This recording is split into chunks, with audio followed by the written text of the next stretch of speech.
splendid, thank you.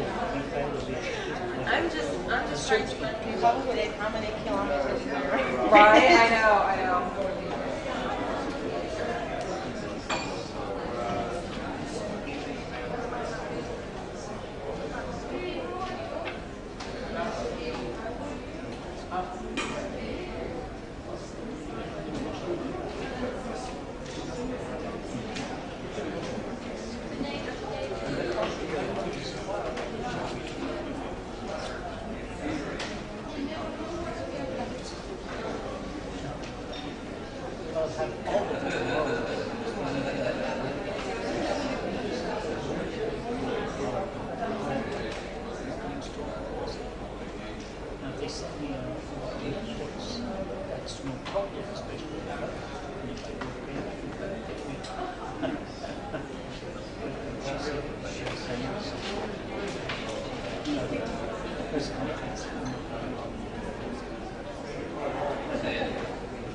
Several times I went back to his office and his secretaries and said, don't worry about it. And on the last day I asked him, he said, don't worry about it, and I'm not so did. When I got home, I had an email. Oh, it was a very, very bad experience. That whole man was conference. The press was, it's not very English, is it? So I paid what they were asking, but they could have done that with a little bit more style. They put me up at one of the colleges with officials because James Rosenthal thought that I wasn't dangerous. I don't think I'm dangerous either. Oh, that's the worst. But I don't want to break.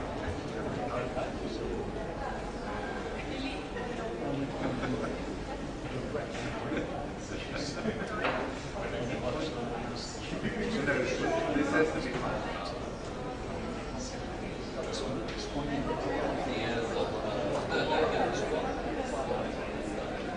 And you're arrested too? And how about the last session?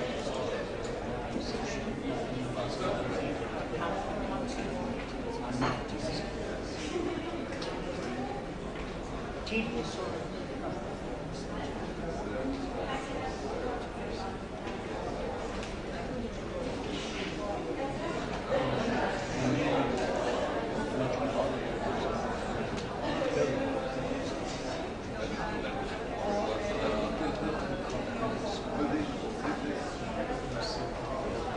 The adult screen.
already during the plenary and then we'll see. Because honestly, I'm actually not thinking right now. Yeah, so you can just think about that. I mean, I'll try to keep it as minimal as possible. So it's really fine to say. That's all right. Well,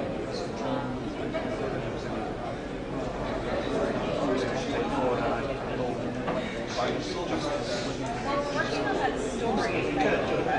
So if that goes okay, we can use that as a motivation.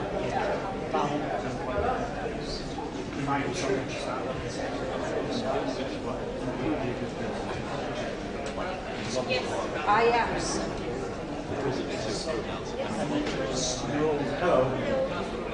And we should take care of that.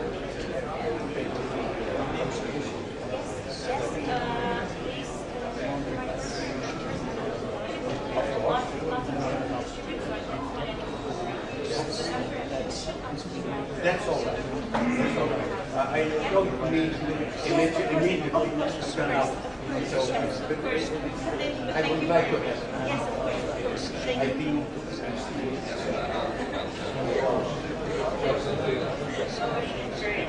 Thank you.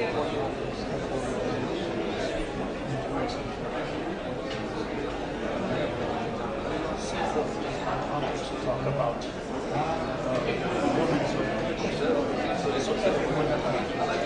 if we don't allow any change in this election, it's clearly concerning from various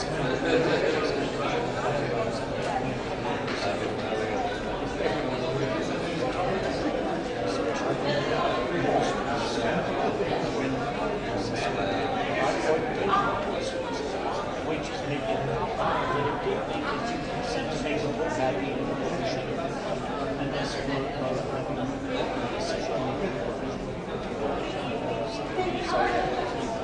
so I said this and all of them except one and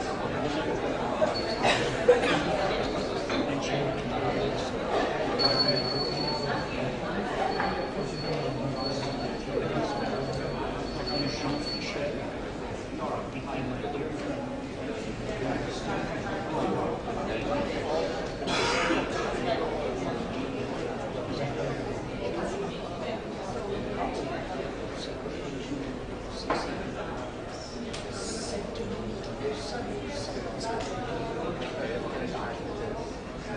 Because I was being blamed for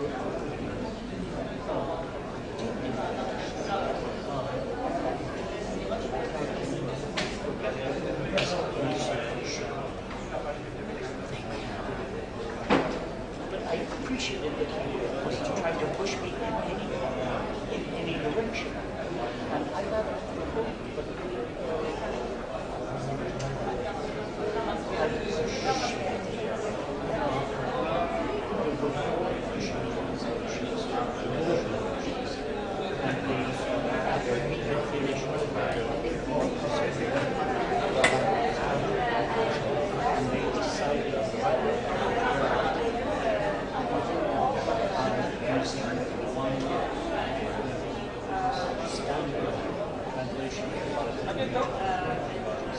but but rather arbitrarily, so that two of the organization came out of services.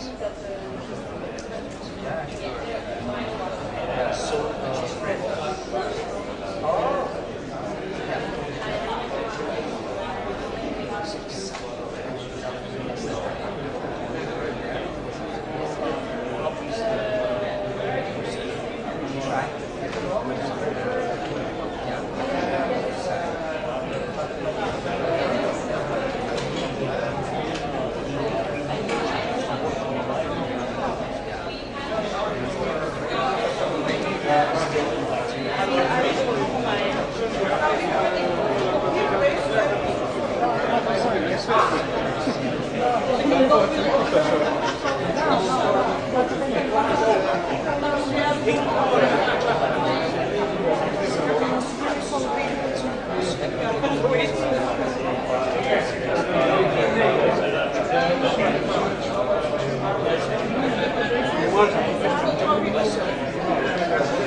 You look very fancy with this one.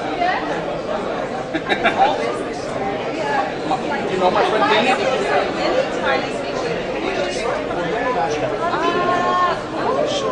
She comes from the four women. They're super independent over the others. She will hit her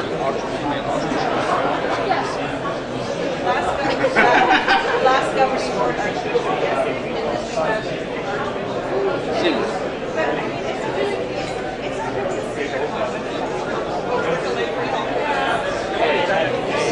I'm still here. Me standing here, hearing. we allow them in.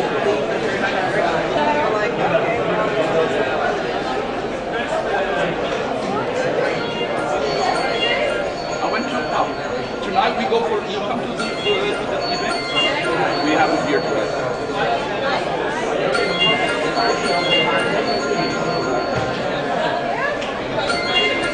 Only for me, I'm so pleased.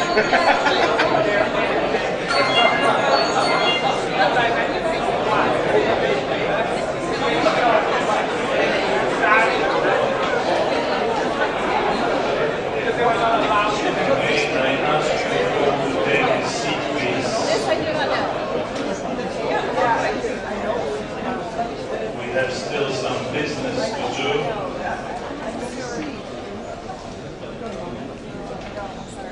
Thank you. So, today we have still business plenary this morning, and we are afraid that we will have to continue in the afternoon. We will have some acceptance of the elected people. Then we will have the adoption of the reports. Probably we should continue in the afternoon, as I told you. And then in the afternoon we will have the closing plenary with a lot of thanks to all those people that have contributed to the success of this General Assembly. And then we will end with a sending service with a message of hope. But let's start first with some greetings. First of all, a greeting from the Council of the European Catholic Bishops' Conference. And I invite Reverend Father Martin Michalicek, who is the Deputy General Secretary of this Council. Thank you very much for this opportunity to read the greetings letter from our President, to Cardinal Banesco, to the President of CEC, for now, former President. The letter was written on 30th May, so it's not so much actual, but nevertheless it's actual because it expressed our good collaboration. Dear President, on behalf of CCE, the Council of European Episcopal Conferences, the organization which brings together the continent's Catholic Bishops' Conferences, I extend to you fraternal greetings in Christ. Since I am unable to be present in person, I am delighted that Father Martin Michalicek is able to represent CCE and extend on my behalf and on behalf of the whole presidency of CCE and all European Bishop Episcopal Conferences our kindest greetings to the members of the presidency and of the entire CEC plenary assembly. The central theme chosen for this assembly is at the same time both urgent and fundamental for the future of Christianity in Europe. In this world, so often indifferent to God, and which at times acts even against God, to be witnesses of Jesus is truly the heart of the whole of our mission. It is today, and it will be also in the future, of ecumenism and the dialogue between the Christian churches. We are all called to follow Jesus without delay and to be his witnesses. Pope Francis is also demonstrating it with his next visit to Geneva to the Ecumenical Council of Churches to mark the 70th anniversary of its foundation. In gratitude for these years of collaboration between CCE and CEC, and mindful of the last meeting of CCE-CEC Joint Committee, which took place in Brussels, in fact in the CEC offices, I assure you of my prayers for your work and confirm CCE's desire to continue to strengthen our relations with a view to more effective and credible witness of Jesus in Europe. With fraternal greetings, Angelo Cardinal Banesco, Archbishop of Genoa and President of CCE. I would like to take advantage of opportunity and to express my and the best congratulations of our President and Presidency, also to the new President, yesterday elected, and the new Presidency of CEC, with the hope of our Father, good collaboration. Thank you for your attention.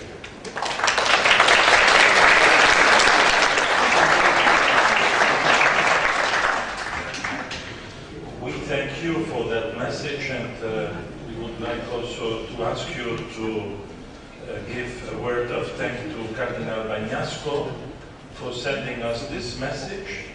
We appreciate very much that our own Catholic brothers and sisters are represented at this General Assembly by you as representing the CCEE.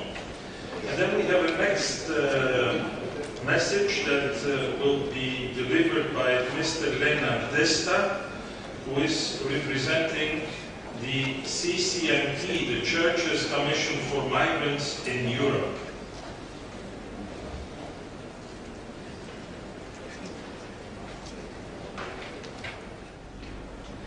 Thank you, moderator.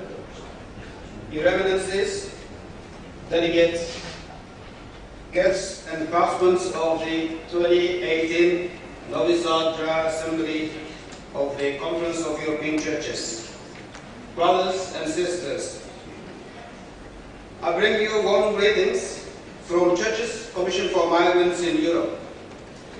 It is indeed with great joy and expectation we in CCME were looking forward to this important gathering.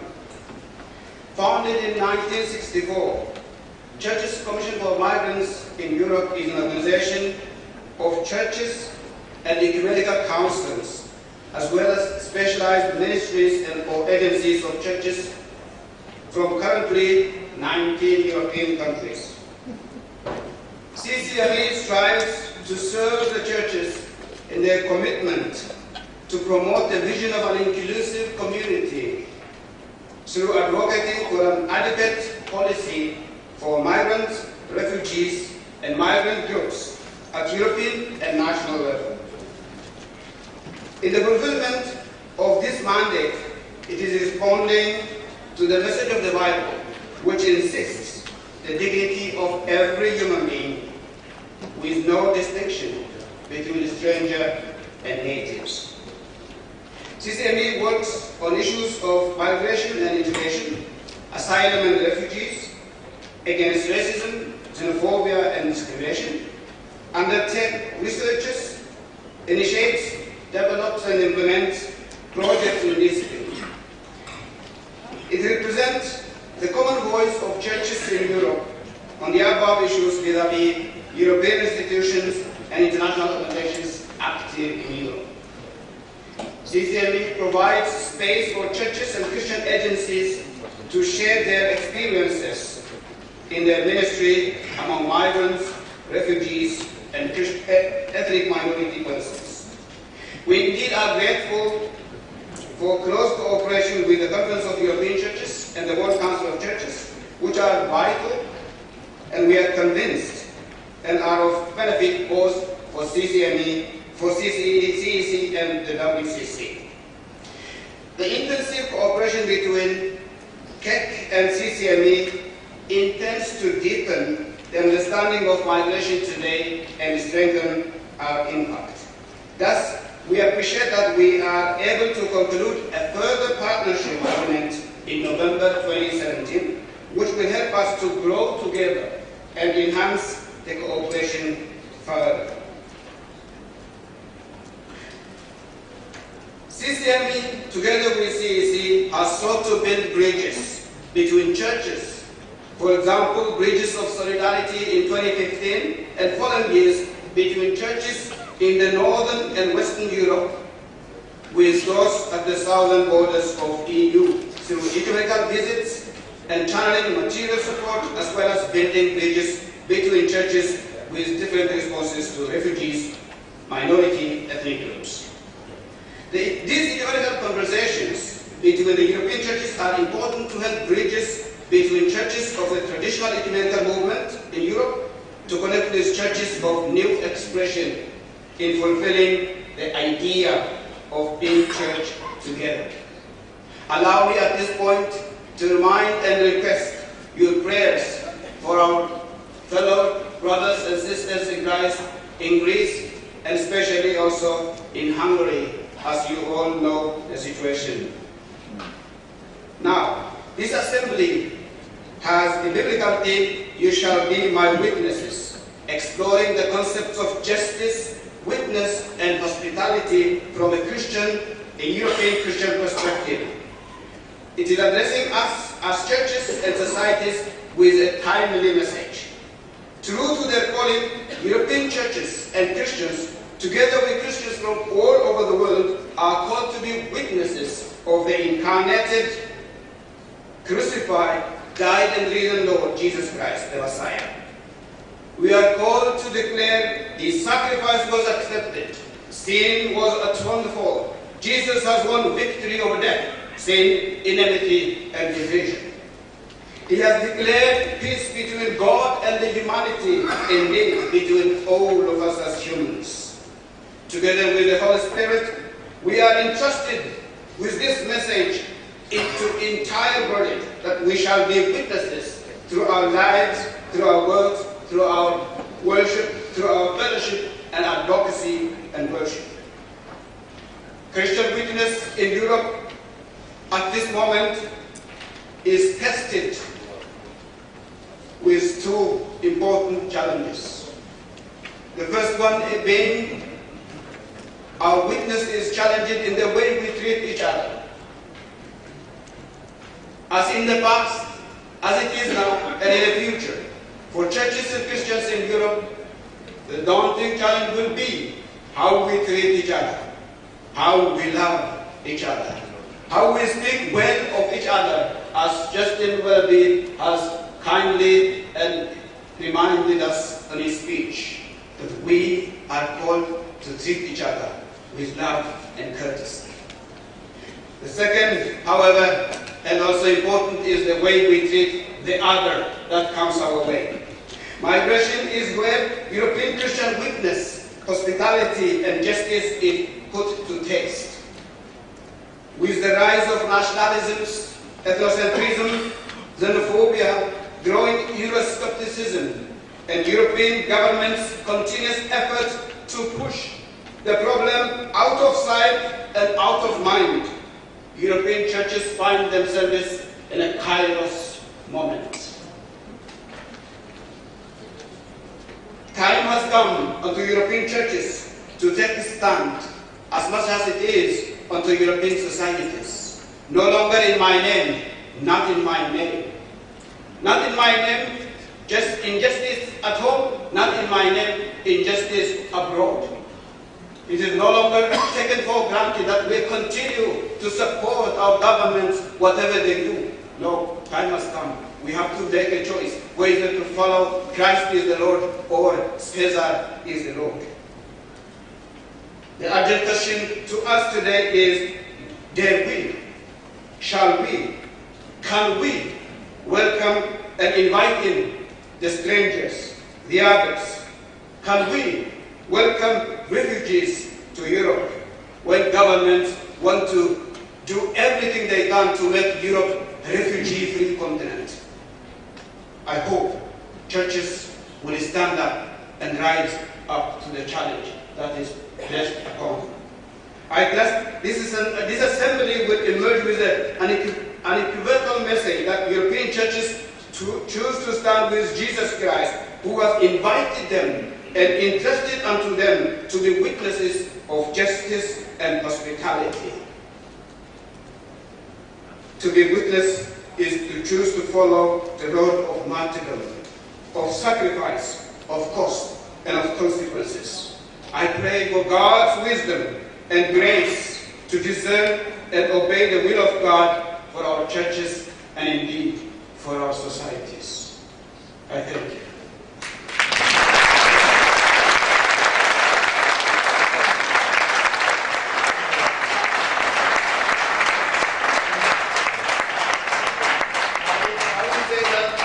Allow me to use 1 more minute to ask the Assembly to welcome and receive our new General Secretary in CCMB, Dr. Tostan Moritz. Would you please show him?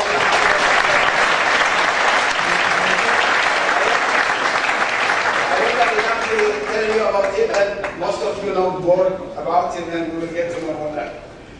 I have one more information. Rarely we do have vacancies. This time around, as Tostan takes the responsibility of General Secretary, there is a vacancy in CCME for an Executive Secretary. Please spread this news of jobs to people who are in your organizations and welcome them to send their applications. We have some more days before the deadline. With that, yes, you will get some information at the table downstairs. And I thank you and wish you a blessed day.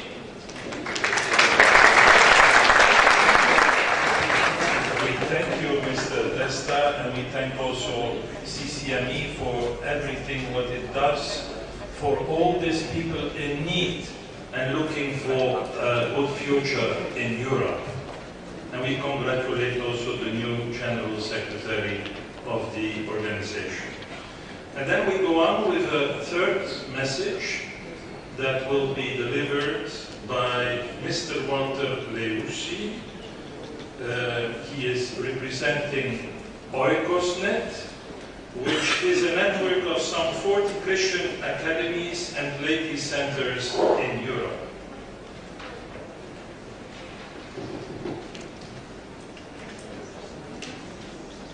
Thank you, moderator, for having the opportunity to say some words to the delegates.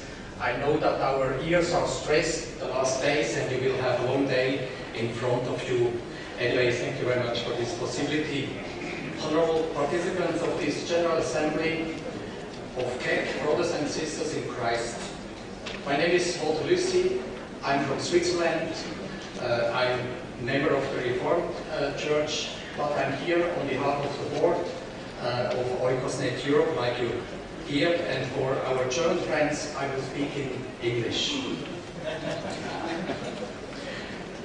You heard about Oikosnet, that we are a network of some 40 Christian academies and laity centers in Europe. Today, the member organizations represent churches of the Reformation, Catholic and Orthodox confessions from 18 countries in Europe. The history of the organization dates back to the year 1955. It was 1955 when the director of the Sigtuna Foundation in Sweden, Olaf Hartmann, and the director of the German Academy, Bad Paul, Eberhard Müller, came up with the idea to establish a European association, later called Oikosnet Europe. During the last years, the main focus for common projects of our network have been religion and democracy, social development, ecumenical formation, sustainability, migration and gender issues.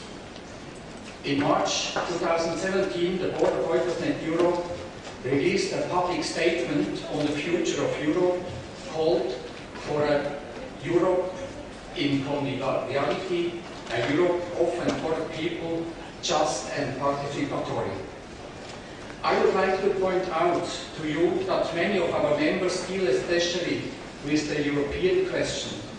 As a European association, we are affected by related developments, and it is our responsibility to contribute to constructive responses through our expertise and with other civil society actors.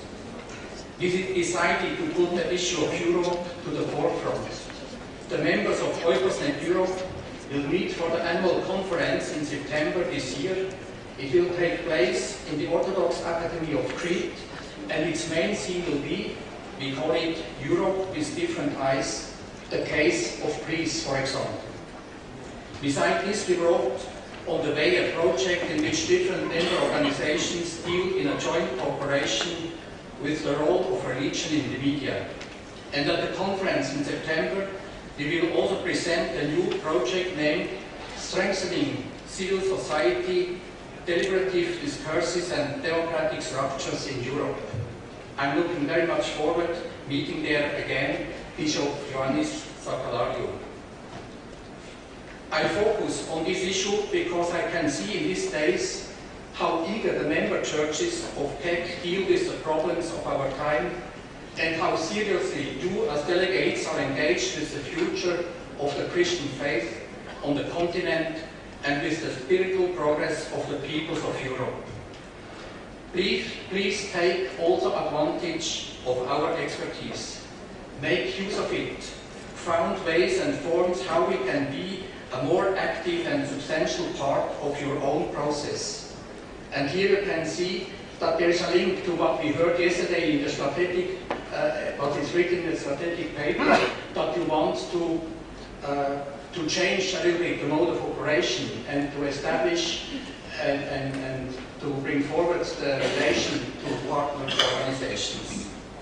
As different as the centers and academies of Oikos and Europe may be, they are all joined in their belief that as a faith-based organization, there is a need to act out responsibility for society and living together peacefully. And that real and deep exchanges and education in different ways is important to achieve this. I thank CEC for its own hospitality, and I thank you all for your attention. I wish you a day filled up with good decisions, and that we can cooperate together in the future more than we did in the last years. Thank you very much, and new President, congratulations, we are ready to work together with you. Thank you.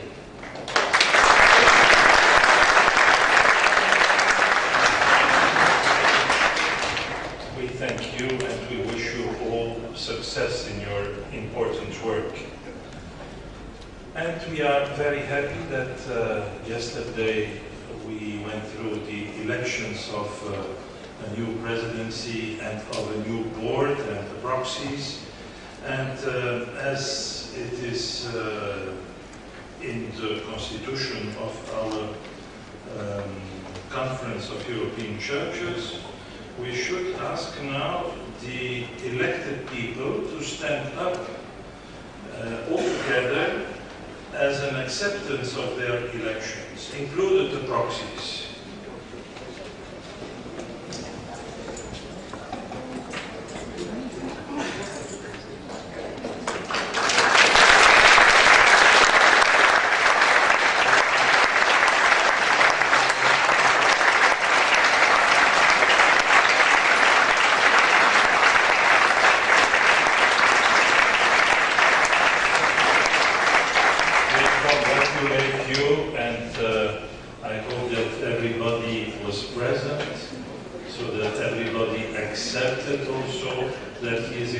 I see that some persons are not present, but we are sure that they will accept.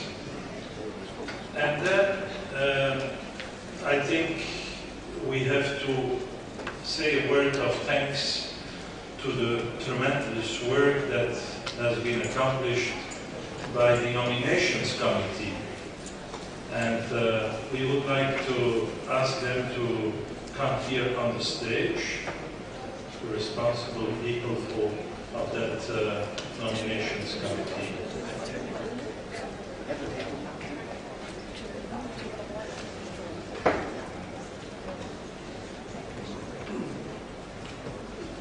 You have done a big job, and we are really very happy that we could succeed in that work that we did yesterday. And I would like also to invite the outgoing president of the CEC, Bishop Richard Hill, to come, Christopher Hill, to come and to address some words to the members of this committee. Bishop Christopher Hill, please.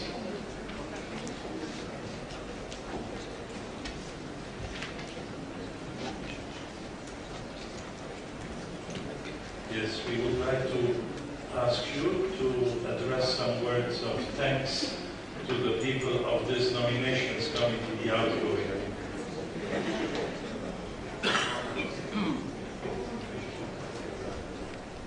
Sisters and brothers of the Assembly, moderators,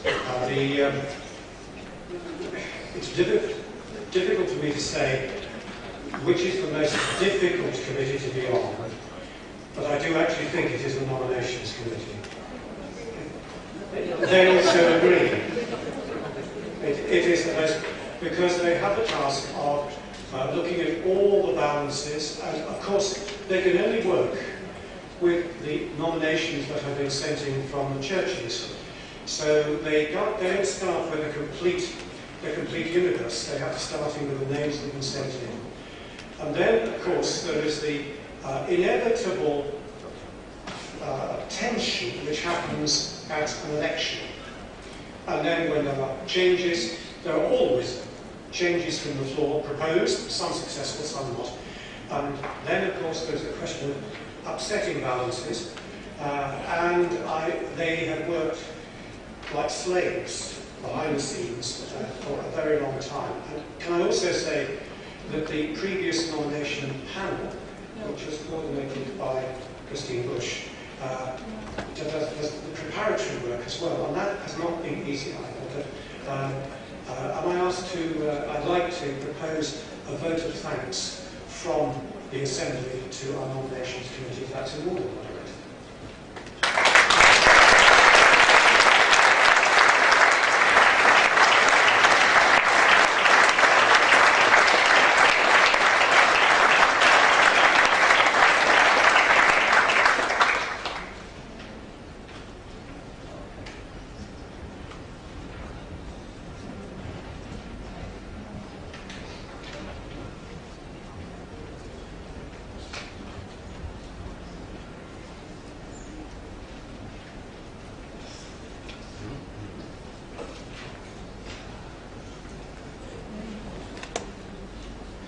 So, the outgoing president, Christopher Hill, is going to address some more words.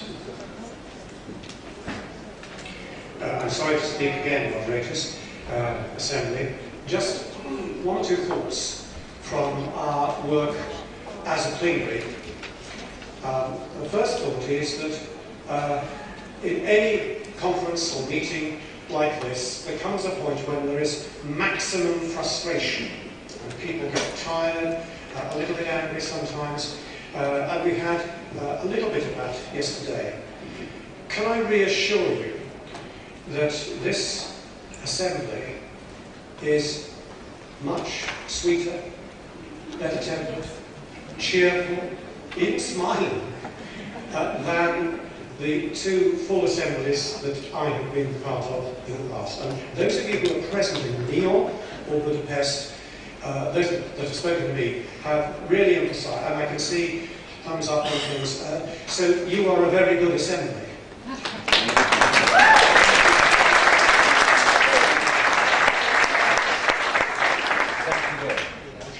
There are sensitivities, of course, and we had some of those difficulties yesterday. As I said earlier, that happens with any elections. But one other comment on our discussion, sharp discussion sometimes, we used for the very first time the consensus method. Now that really is the first time that many of us have experienced that.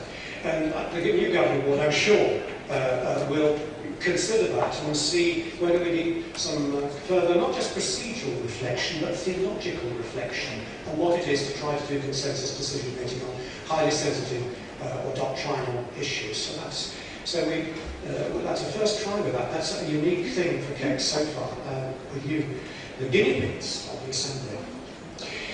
The only other comment I want to make is the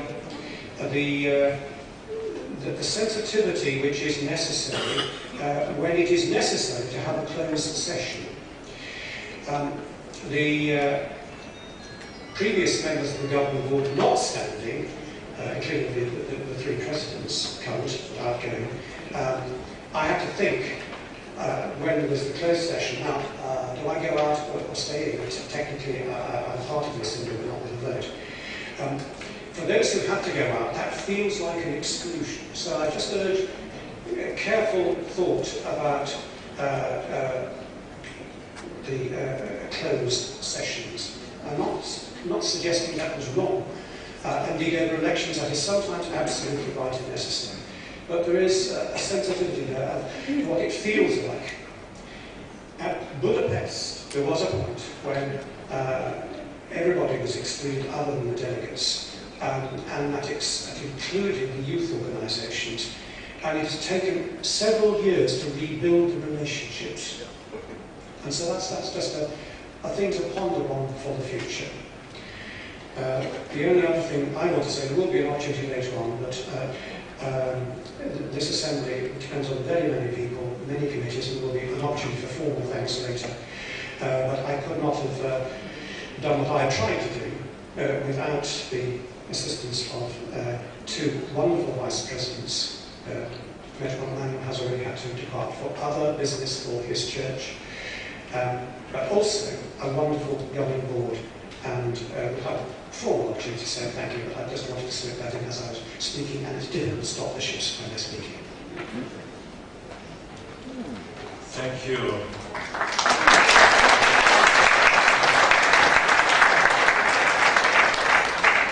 And now I handle the moderation to Archbishop Joris.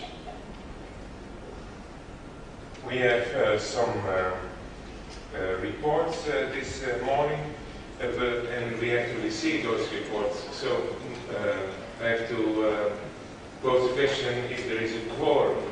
We need a quorum. So every delegation, please show your green cards in order that they can come.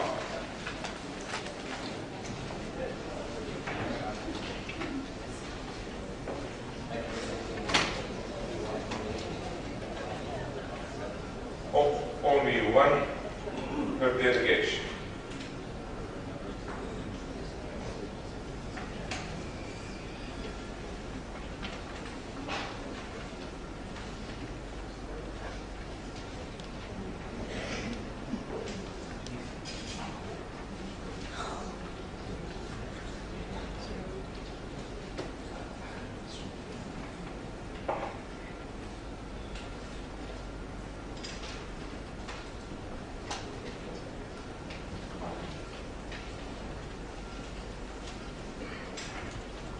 It's okay.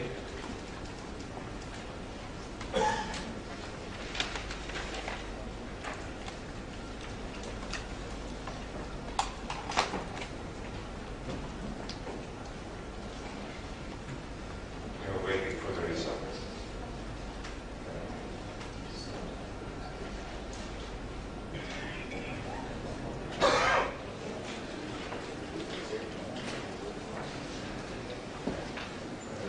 Section A, please raise your cards again.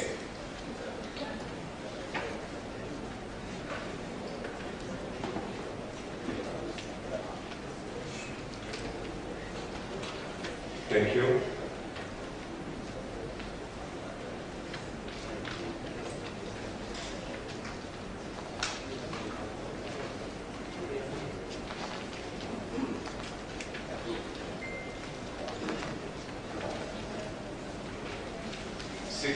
Eight delegations are here, are present.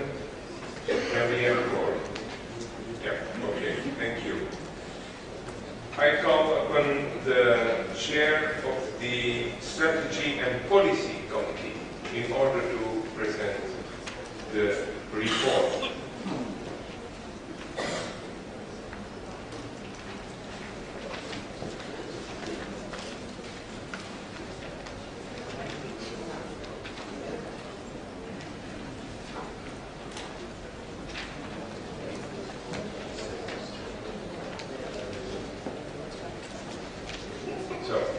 Bishop, please, the floor is yours. Brothers and sisters, the report has not changed significantly apart from one or two factual changes. For example, we had a conference of CEC, Protestant Churches in Europe, as the community, not a conference, and a couple of typos. We considered any amendments that were represented on the floor yesterday and then by email, and we've made one or two. For example, under strategy on page 2, the governing board needs to develop a strategy bracket and set clear targets, close bracket, to sharpen that up. And then under strategy point 1, there are 2 bullet points, internally and externally. And externally, we changed it slightly to say to Europe, the European institutions and civil society within the wider world taking seriously changes in the world's order. So it doesn't change the meaning, but it sharpens it. Then under the recommendations, under hospitality bullet point 2, now reads, CEC should encourage networking, facilitating and sharing resources and experiences, and we added in strengthening solidarity between member churches. Again, that was to strengthen that element. And then dash, particularly in relation to interfaith dialogue and cooperation together with WCC. Just two more. Under justice, the second bullet point, CEC should continue to identify where capacity might be added to the priority of human rights, peace building, freedom of religion and belief. We added in because it doesn't disturb the flow. And then finally under hope, I'm not sure that was changed at all.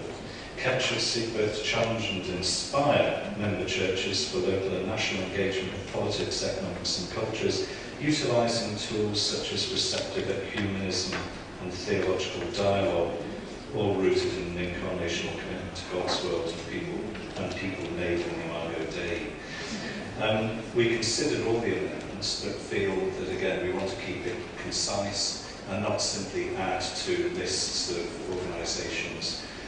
Point on academia was taken seriously, but we think it's in there. It's for the board to work out the mechanisms for achieving what is set out as sharply and concisely as we could make it in this. So I commend the report to you. Thank you. Thank you very much. Are there remarks to make and questions to also please move to the microphones. Microphone 2. Yes, thank you, Bishop Sommerfeld from Church of Norway. I would like us to use and mention EYCE on the same level as CCME in the report, although it is not formally the same, but it should be probably at least work towards that. So I don't know whether we need a written amendment to the point in recommendations under justice, where is that CEC should strengthen the integration and engagement of young people at every level of its work and decision making, recognizing that this might mean a shift in its culture and practice, specifically work with EYCE in that effort, as we have it on the hospitality when it comes to CCME. Because I'm slightly nervous that the governing board is going to think that they can run a youth work. And secondly, the EYCE is a unique instrument in the ecumenical movement because it is actually a youth organization inside the ecumenical movements. Both of our council churches and the WF have youth desks, but that's a different thing. So I will of course hope that the committee can take it directly because it's in line with the whole discussion in the assembly and in line with the recommendation of the last meeting. And we considered this, but EYC isn't the only youth organisation. We won't go to list them, so it's implied in the text. No, it's not, because the EYCE is different from other youth organizations. Well, you have a separate I'm sorry, board. I'm sorry, but in that case it's for the Assembly to decide whether they want us to make that amendment. We considered it and decided not. Okay, so then I need to have a written amendment? A written amendment, yeah. Yes, okay. Okay. Please come forward with it and we can put it into vote. Please, I have the request of the translators to speak slowly. Mark 3. My name is Christian Peterson. I'm from the Evangelical Lutheran Church in Denmark. Thank you for your work in the committee, and I especially like the stress on interfaith dialogue. Coming here to Novi Sad, when the churches of Europe meet, I really lament that we were not able to reach out to the Muslim community. And I think it says something about the European churches. There should have been some kind of gesture. The whole of Europe is discussing migration and Islam and we would have made a difference as European churches. We cannot change this now, but I hope in the coming work that you will really stress the interfaith dialogue in the work. Thank you. Okay. It's okay that it will be in the minutes. It's okay that it will be in the minutes. Okay, thank you. Other remarks? Mike 4. Je voudrais faire une remarque pour éventuellement la... Juste un moment.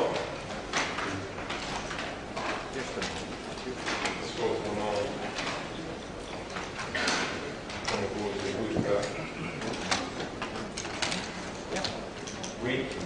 Ça va? Voilà, ça va. Juste une remarque pour les recommandations. En troisième point, c'est hope. Hospitality, justice and hope.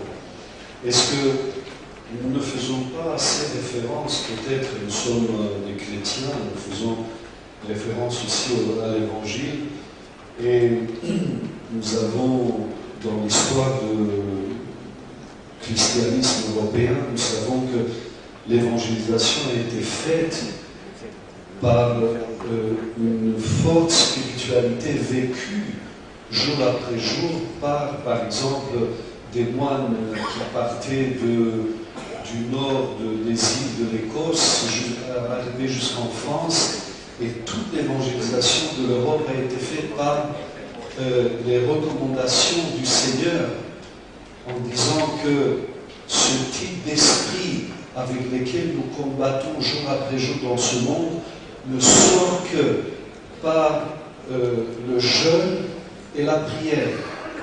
Et donc, je pense que nous devons faire référence à tout prix.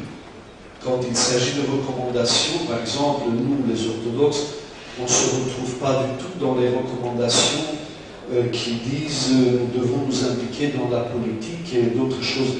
Nous, par définition, on ne s'implique pas dans la politique, mais ça fait partie des options de chaque communauté chrétienne. Mais par contre, nous devons faire référence à la spiritualité chrétienne. Quand il s'agit par exemple, de l'espérance que nous proposons au monde, cette spiritualité chrétienne vécue jour après jour qui seule peut aider à transformer le monde aujourd'hui, comme d'ailleurs il y a 1000 ans ou 1500 ans. Merci. À votre avis, ce qui manque, c'est la spiritualité. La spiritualité chrétienne. Exactement. C'est une référence à cette spiritualité qu'il faut inclure dans le texte. Merci. I'll respond in English.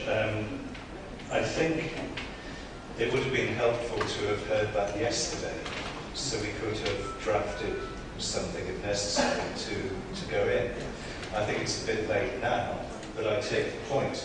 I would also say that it is implied, even if it's not made explicit. For example, in these recommendations, encourage KEP to root its priorities in a theological anthropology that asks us what would make a good society. We refer also to the command of Jesus to love our neighbour as ourselves. And I know that doesn't directly answer your question, but I think it is in there, and it'll be noted and minuted for when the board picks it up. Okay, thank you. Oui.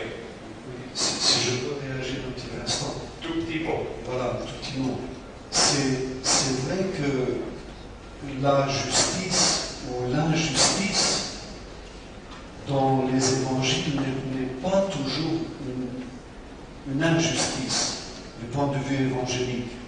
Je sais que nous devons faire référence toujours à cette terminologie, justice sociale, injustice, mais nous savons que nous avons été sauvés par une injustice qui a écrasé Dieu lui-même.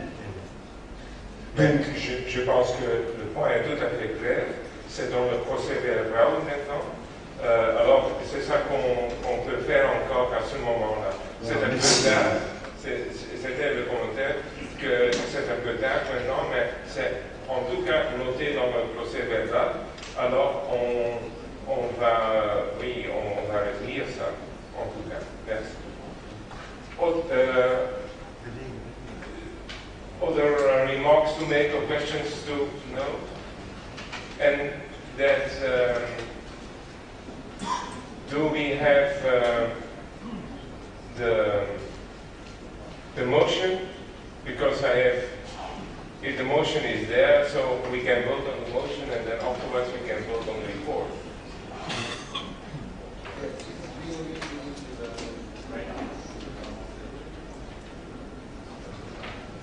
Okay, I think we will move to the other committee and we will come back afterwards, because otherwise, is that okay? Oh, excuse me, there is another remark. It's just a point of order. I get very messed up if you continue to another one and we come back to this one. Okay, then we will wait for a minute. Imagine that a number of other people would have that as well. Please, Bishop. If somebody is a motion ready, then I can take it. I have no mail here. We just got the wording. We need 2 minutes to prepare it. Okay. There are. Then I will wait for 2 minutes. I think that's the most orderly way to do it. 2 minutes break.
No, I would energy.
written, so can I ask the mover now to approach the microphone, to come to the microphone, and to read what will be shown on the screen. I will see it on the screen. Yeah. It's on the way.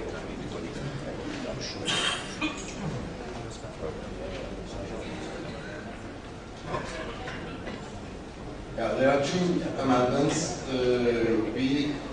I think we include the EYCE in the list of ecumenical organizations, and then under the recommendations of justice further down.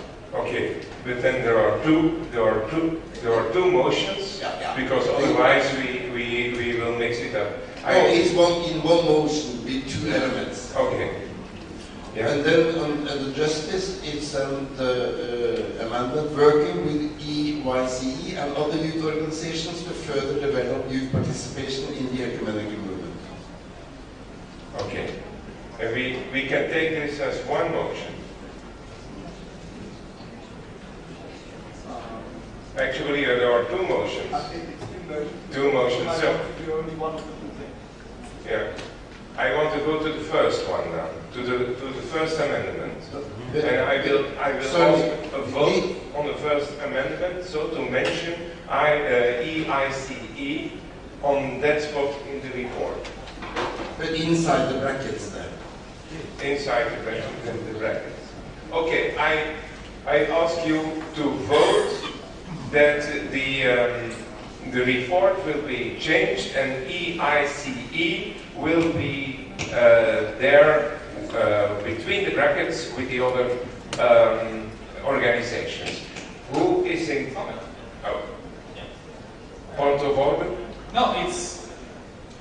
I'm against this.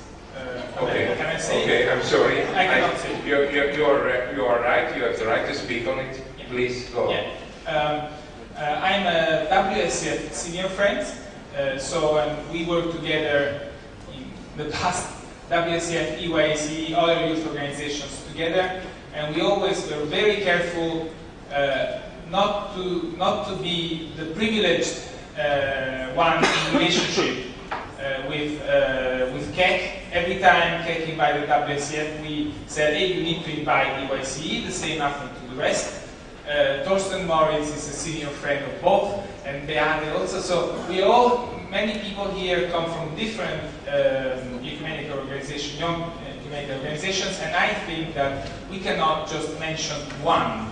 So if we write ecumenical youth organization, in our language, it's clear who we are talking about. Okay, thank you. Other remarks are made? Yeah, just to say that there is a major difference between the World Students Federation and EYCA. Okay. If you don't see it, it's a very big. But this is not personal, this is structural. Okay, it's clear. Both your points are clear. Please. Thank you, moderator. Microphone 3. Emma Johnson, Methodist Church in Britain.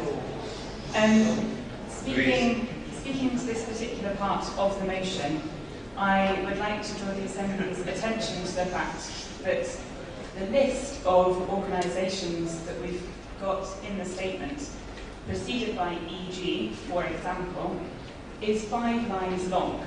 This is longer than the bit that we're actually trying to draw attention to. I don't think that it needs to be added, personally. I think that it's covered by the list, but to be honest, I don't really think we need the whole list of everybody there. Maybe I should table a counter motion to say we should remove all the examples. Thank you. I want to proceed to voting now. Who is in favor of mentioning the EICE on that spot in the report? Please show your green cards.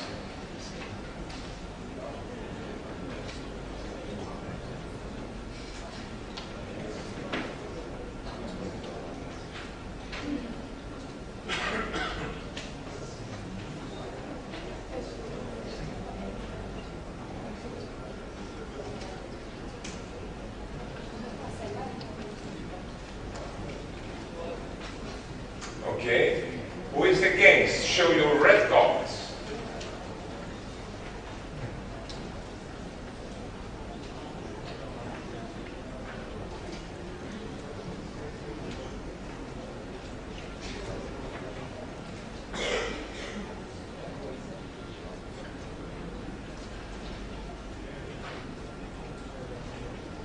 Abstention, thank you, abstentions.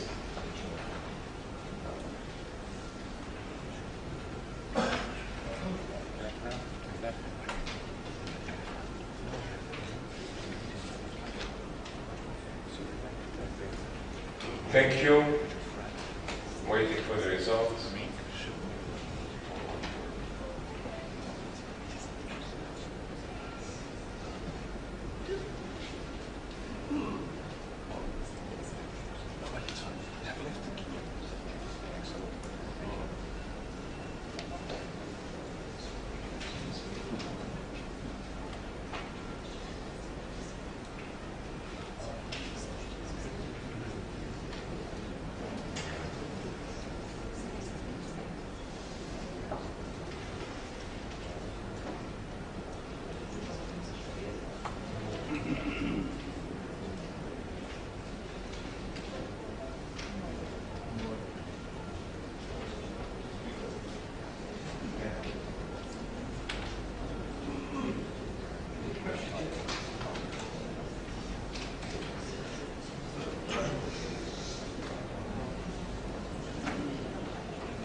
Yes, 45 no, abstention 23, total votes 109.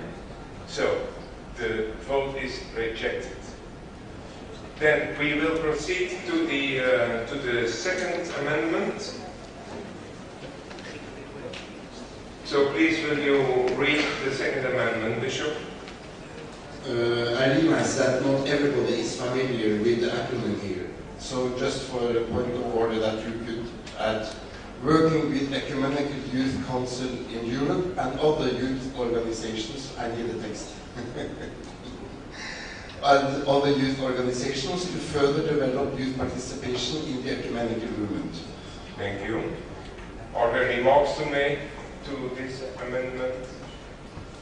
Yes, please. This would be the only youth organization mentioned in the whole document. When you're voting, I don't know which youth organization, in the other lectures we have other youth organizations. For me, it's a matter of simply somebody that's dedicated to this from the youth having the ability to say, hey, you know, the General Assembly said you have to work with us. You have to take our phone call. So for me, I understand there are many youth organizations, but I would kindly ask, please consider the fact that this is an opportunity to give at least one organization that represents a large body of the youth that does a lot of good work, and just say, yes, we'll allow for, at least in this document, one organization to finally be able to represent the youth before the... Thank you. Are there other remarks? No, then I will proceed to voting. So, if you are in favor of adding this phrase to the report, please show your green cards.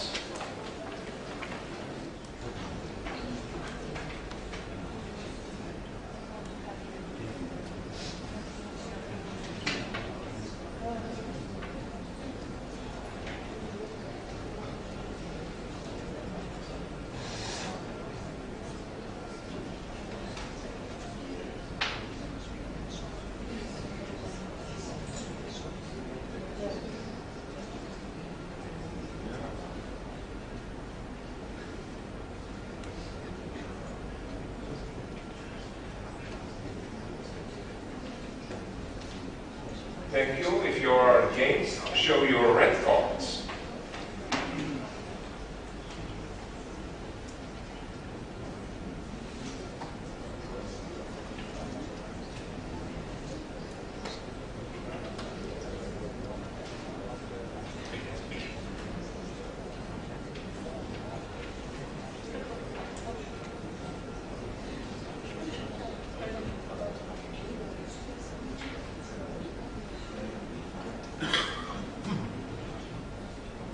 Thank you. Abstentions, please. White cards.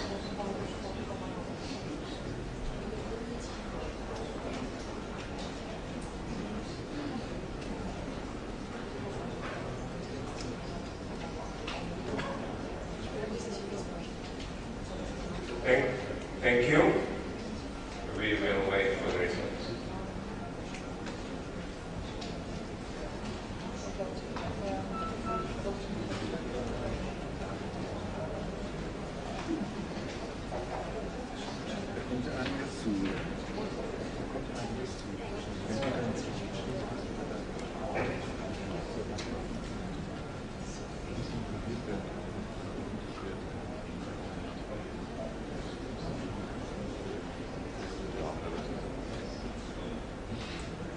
Also es sei denn,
Okay, I have the results here.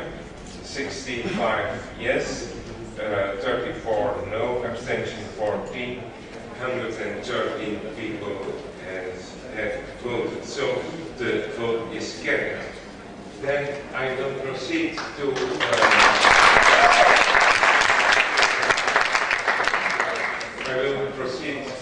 vote now on the reception of the report, actually, with this amendment that is accepted. I think there are no remarks anymore. We will proceed to vote. Are we in favor to accept, to receive this report? Please, who is in favor? Please show your green cards.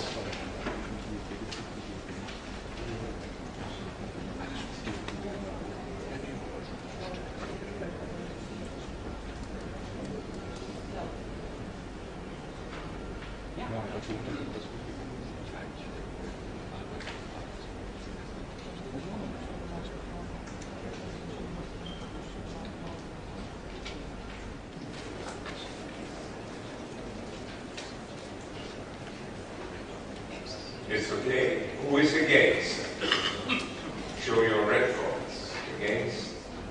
No. Abstentions?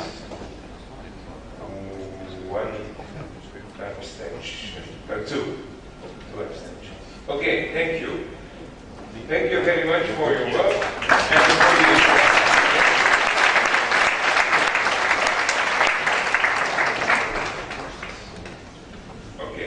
And then can I call upon the chair of the finance committee to come forward in order to present the report of the finance committee.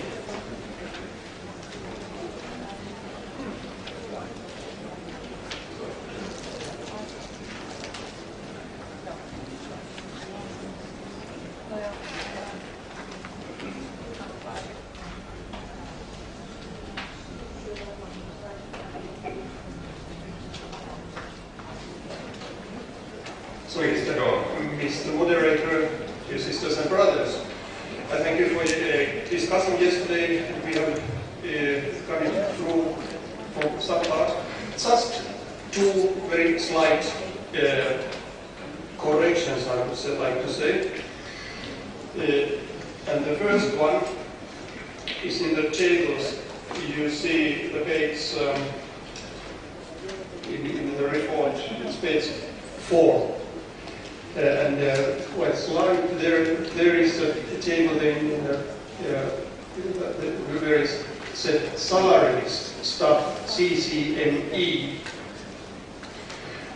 That is misleading, and the wording should be contribution, CCME, just to make it clear so that it is not misleading.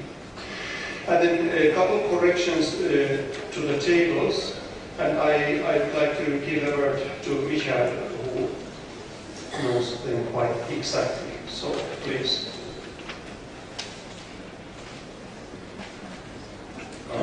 Esteemed Assembly, the table you got yesterday was not changed in practice. So you find the same figures for all the churches except one, and that's a special case. It is the new member church of the Scottish Episcopal Church, because we didn't have the membership figure. And we concluded about that, or we imagined about that, it was completely wrong. They are much larger than we had in the first draft. And we put the new figure and tested it, and then we found out that gives a slightly higher membership fee, but anyhow, with them was negotiated instead of a fee by the scheme, and a fee of €1,500 a year, and the result changed from 1,200 something to 1,300 something. So their negotiated fee was higher, so I said, okay, just to see the difference, yeah, we put the correct figure in here, but we don't change the whole system. You find the same figures, yeah, as we presented yesterday. You even have the new table here. And I also have to mention there were 2 Romanian Lutheran churches who didn't find their membership number correctly in the sheet. And I accepted this correction because it didn't result in any change of delegates, and also not in the change of the minimum fee they pay anyhow. So this is just a matter to inform you, yeah, that although yesterday I said we are not doing anything on the table, yeah, there have been slight corrections, but not affecting the calculation of the whole and the payments. So, with these slight corrections, we proudly present the financial report to you. Thank you. Thank you. Are there remarks to make or questions to ask? Microphone 3. Gary was the older church of Finland advisor. So the new membership scheme was supposed to be based on principles of solidarity and fair share. However, it's problematic. I illustrate it with a concrete example. If you look at churches number 24, 28 and 76, the evangelical Lutheran churches of Denmark, Finland and Norway. They all have about 4 million members and they all come from Nordic welfare countries. However, the requests to membership fees differ drastically. In the proposed new scheme, the experience factor will make the difference even greater. Finland is supposed to pay 2 times more than Norway and Denmark. We will be charged for our generosity, while in the previous years we paid 2 to 3 times more than our membership fee of 80,000 euros. For example, 300,000 euros to cover the deficit of the Lyon Assembly. This imbalance between the level of fees for the churches was discussed in the governing board. In particular, Professor Aila Lauma, our member in governing board, specified that her vote in favor of the proposed new membership fee scheme was conditional on finding a fairer and more equitable balance between the fees paid by the churches.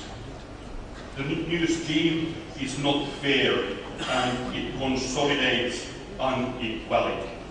The Evangelical Lutheran Church of Finland is not going to accept. Thank you. Shall I collect it? Please, go on. Go on, 5-3.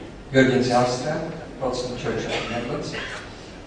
Is there an awareness that many churches have to work with smaller budgets concerning the future, are diminishing in numbers, have less income, comparable to the budget of CEC?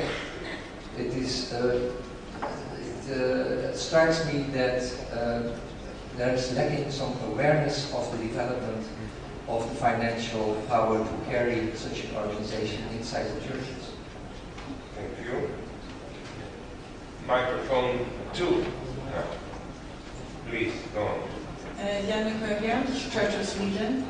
I understand why the committee suggests that all membership fees be paid in euro, but coming from a country where we don't have euro, the risk is that we will not be able to pay our membership fee, as I have to make a budget in my church every year that is based on our currency.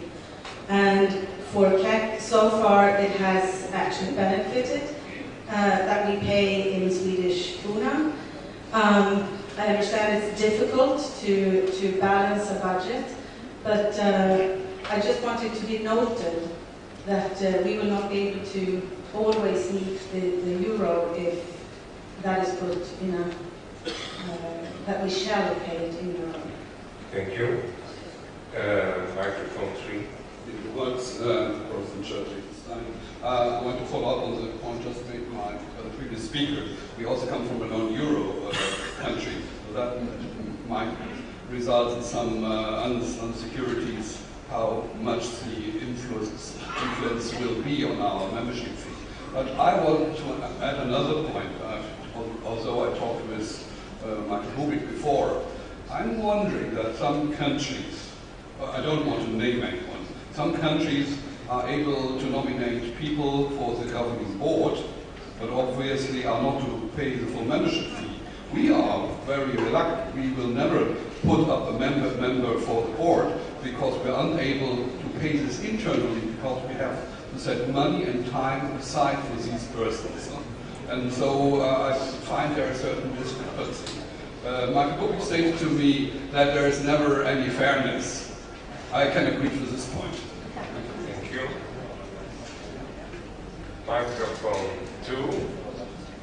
Peter Krömer, Evangelische Kirche AG in Österreich. 2 Anmerkungen.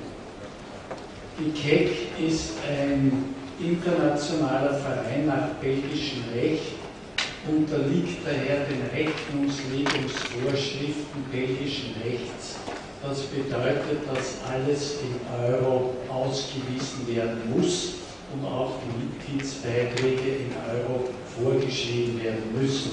Das ist eine rechtliche Vorgabe. Und das Zweite ist, Ich mache darauf aufmerksam, dass die Vollversammlung erstmals die Mitgliedsbeiträge festlegen muss. Das heißt, wenn wir zu keinem Konsens kommen, ist das sehr schwierig und wir müssen uns zu irgendeinem Konsens durchringen. Der vorliegende Vorschlag scheint mir sehr ausgewogen und auf jeden Fall zweckmäßig, die nächsten 5 Jahre einmal auszuprobieren. Nach 5 Jahren kann man dann entsprechend adaptieren, weil man die entsprechenden Erfahrungen hat. Danke. No other remarks, please. So, thank you for these concerns and remarks. And I think that this question of Europe was already answered quite clearly. It seems to be that the difficulty is either there in the church or in the Czech part, but the legal point of view was just introduced. Membership fee is really a matter of commitment, it's a matter of trust, and it's a matter of how we work in Czech together. And you could really say that in this membership fee matter, we have not been fair in the last years, as we heard, so that it has been quite unfair if we look at the numbers. And I think that it was put also very clearly, and Timo Kärninen from my church was pointing out the problem, quite heavy one. In the Finance Committee, we have tried to understand, I mean, this whole scheme has been built during last year, I would like to say, in Budget Committee, in Governing Board. And it seemed to be that not all the voices have been heard. Maybe so that I would say that it has been unfair, and also as you see, and it was remarked, it is unfair. But in Finance Committee we looked that this proposal is at least, from the Czech point of view, it's we are moving to the more fair system. But this is not perfect. At least I can admit it very clearly. And I think maybe Michael can, as a more or less architect of this scheme, say something more. Was there some other question I didn't yet answer? Michael, do you want to add something?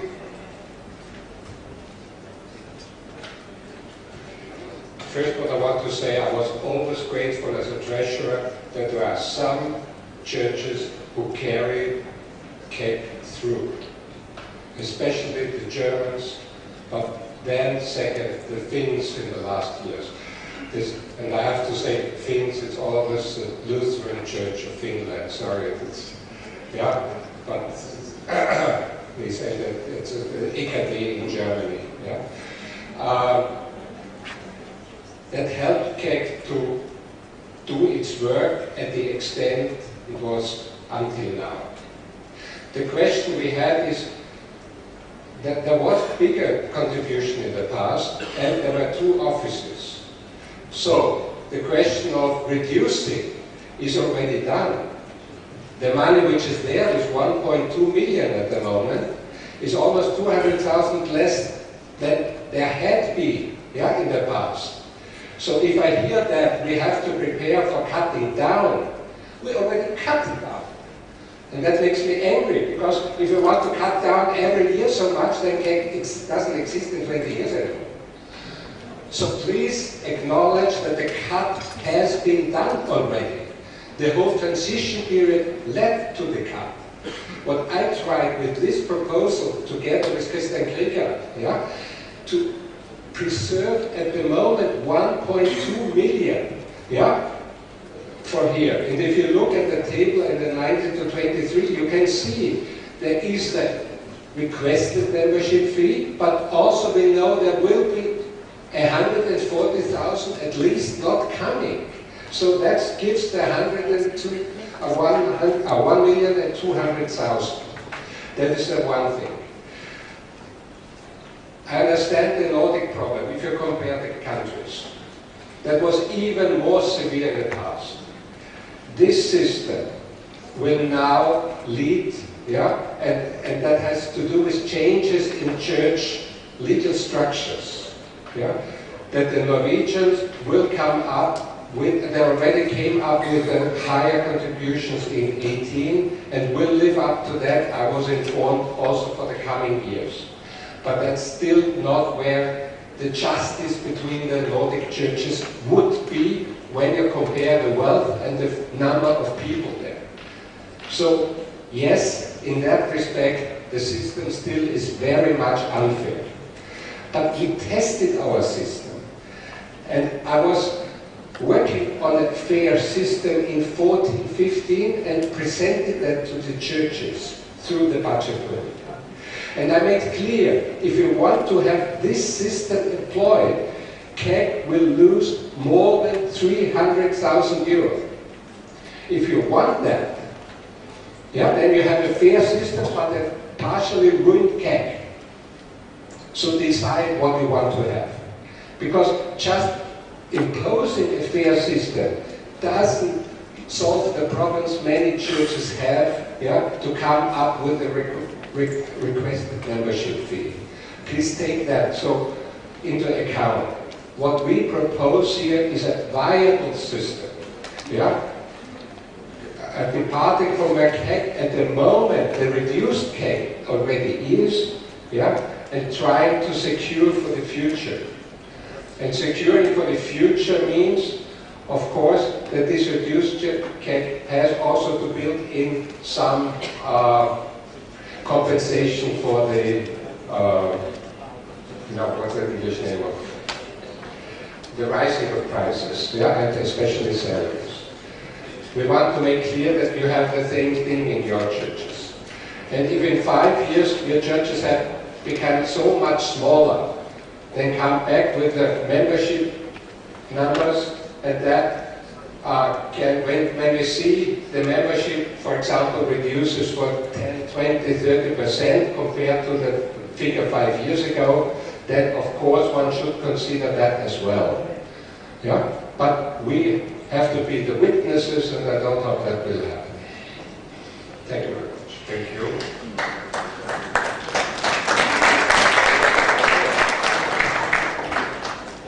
So, Mr. Chair, I think that we are ready with this.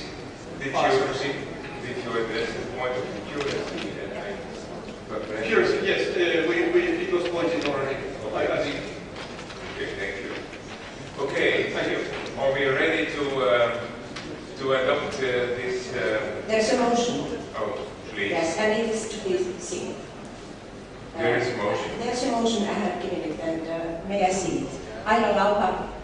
I have a motion about, I can read it, that the General Assembly does not take a vote on the proposal membership fee sheet, but send it back to the governing board to work out a fairer and more balanced proposal to be approved by the General Assembly within 1 year. We have tested that this is legally possible, so it means that this part of this proposal, this report is taken out, and I think we have to vote about this, because you heard about this imbalance between, specifically between the Nordic churches. There are very many good elements in this. I know very much, being a member 5 years of governing board, how difficult it has been and how good work Public and the Finance Committee have been doing. So we are not willing to make all things different. And the direction has been good, and it has been kind of tried, it has been a good kind of goal and some good elements also. But except that this Nordic regime it's really so unfair, and if you look at the figures you can see that it has been clearly exposed. So this is our motion. Thank you. That means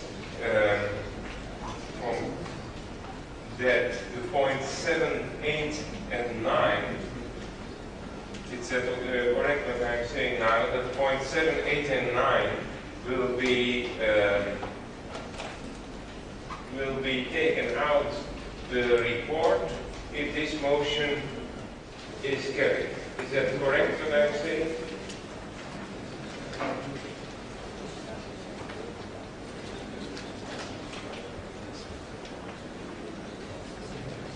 And 10 as well. 7, 8, 9 and 10. That are the points concerning the membership fee. That if this motion is carried, so those points will be taken out of the report.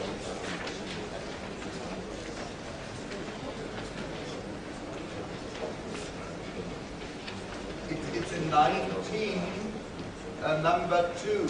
That's part of the motion. The report doesn't have any legal effect.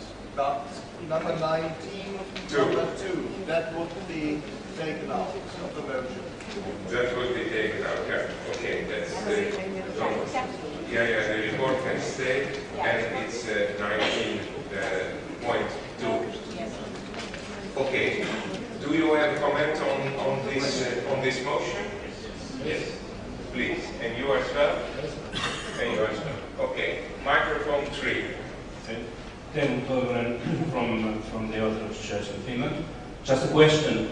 What this motion would mean in practice for work of KEC during the upcoming year? Before I can vote, I have to know the practical consequences. Is it possible that the chair of the Finance Committee will answer this question? Can you answer?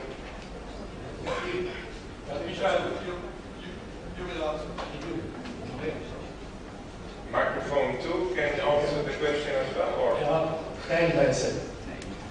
Wenn wir diesen Antrag annehmen, müssen wir trotzdem einen Beschluss über einen Mitgliedsbeitrag für das laufende und das nächste Jahr fassen, denn Mitgliedsbeiträge haben die Rechtsgrundlage des Beschlusses der Vollversammlung. Und das Zweite ist, wenn wir das jetzt ändern, dann können wir nicht über das Budget 2018 und die Finanzstrategie 2019 bis 2023 abstimmen, denn die fußt mit den gesamten Berechnungen auf die Einhebung eines Mitgliedsbeitrages nach dem neuen System. Ich warne, diesen Antrag anzunehmen, das löst ein Chaos aus. Vielen Dank. Dann nehme ich auch noch Microphone 4 and then you will have the opportunity to answer. Please. Peter Janbrinch from the Old Catholic Church Czech Republic, also the General Secretary of the Ecumenical Council of Churches there. And as my colleagues from the Ecumenical Council of Churches across Europe know, similar discussions are always present when there is a discussion about the contributions of churches to ecumenical bodies. And according to my experience, there is never a situation where everybody is satisfied and everybody thinks that the calculation is completely fair to them. So I think even if we accept this proposal, which I would not think a very clever decision, I think even that in 1 year we would find someone other seeing it as an unfair. Thank you. Point is clear. Please. I can guarantee you won't find a more just system. Everybody who tries it. I tried all the criteria you could think of. There were so many suggestions, but they are not workable. Yeah, I cannot judge. These were other churches, not the Nordic churches. Other churches came up and said, "You have to see how our situation." Yeah, the Church of England explained why they give this membership figure, yeah, which leads to a crazy membership fee, and so on. So I discovered you can't do that with one formula. But in the end, yeah, I presented you a formula which has more elements in that direction. And I made some suggestions for the Nordic churches. If you feel so, yeah, unjust between yourself, these big Nordic churches, please come together, talk to each other, and decide how much you can contribute it in a fair way. And I'm sure if you don't cut the total amount, but you distribute it in differently between you, and you bring that in, even you could come with a motion on the next written assembly and say, we decided we changed these leaving 4 figures, yeah? We in a more just way in between us, yeah, without affecting the others. I'm happy to see that, but please don't convey this, especially Nordic problems of the great churches, on a treasurer to find some miracle, yeah, regulation that solves that. Yeah? Basically, at the moment, it's down to legal restriction or political will, and I can't solve that for the Nordic region. So. Thank you very much. We will proceed to vote on this motion. So, if this motion will be carried, that means that in the report 92 will be cut. This General Assembly does not take a vote on the proposed membership fee scheme, but send it back to the governing board to work out a fairer and more balanced proposal to be approved by the General Assembly within 1 year. That's the motion. Who is in favor of this motion, please show your green cards.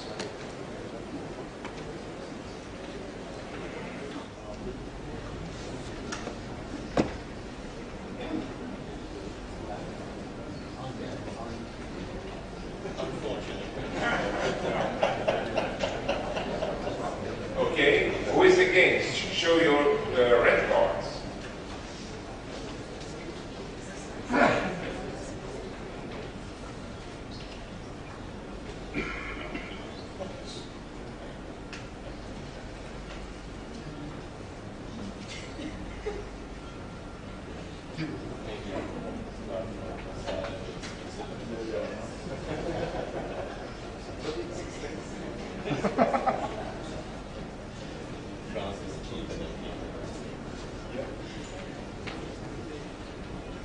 Thank you. Abstentions?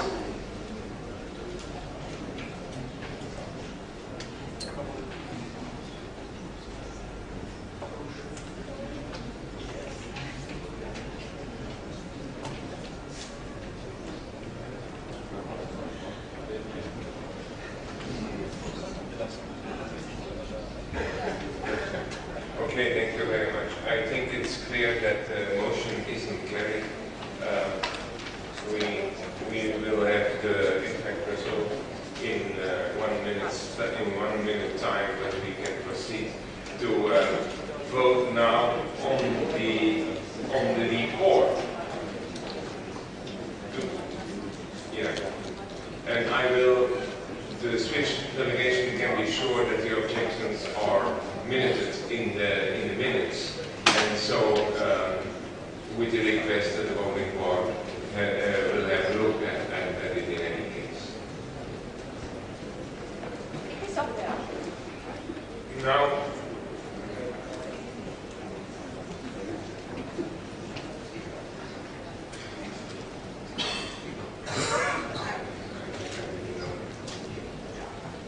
okay. I have been reminded that we have to take separate votes on all those numbers. So, first of all, 19.1, the Finance Committee will move that this General Assembly in separate votes adopts the report of the Finance Committee. Who is in favor? Show your green cards. Number 1, 91. Adopts the report of the Finance Committee. Who adopts the report of the Finance Committee?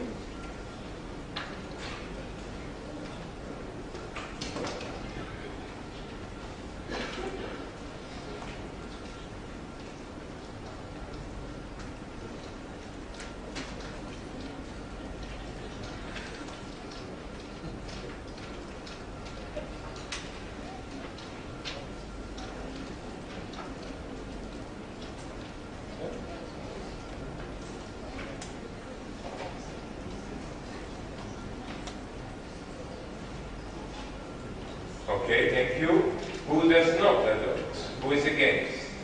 Red cards, please.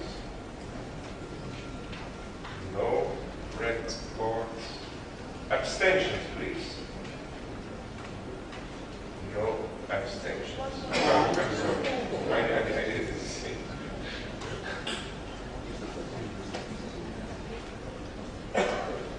Okay, we have adopted the report of the Finance Committee. Second point. General Assembly approves the membership fee scheme proposed by the Finance Committee. Please, who approves? Green cards.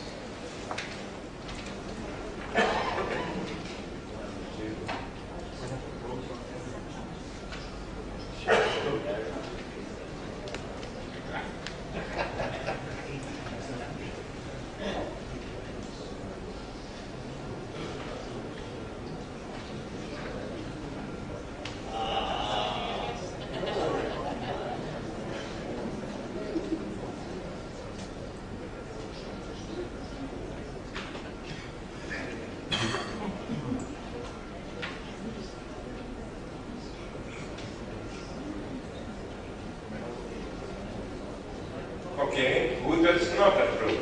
Red cards.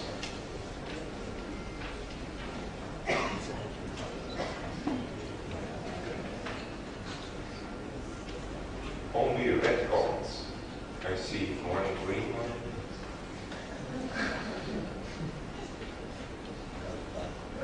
Thank you. Abstentions, please.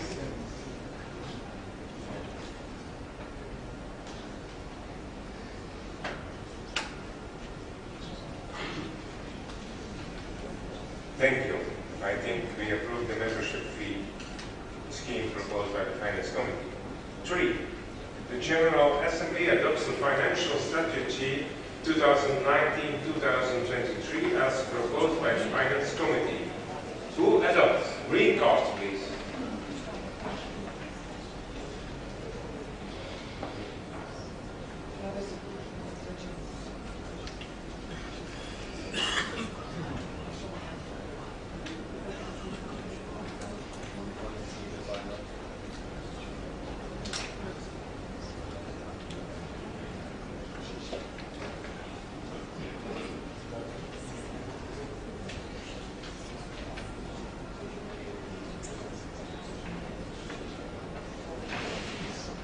Thank you. Who does not adopt the financial strategy? Red cards, please.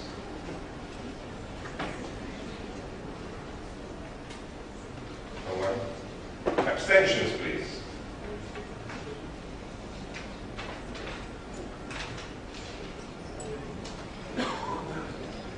Okay, thank you.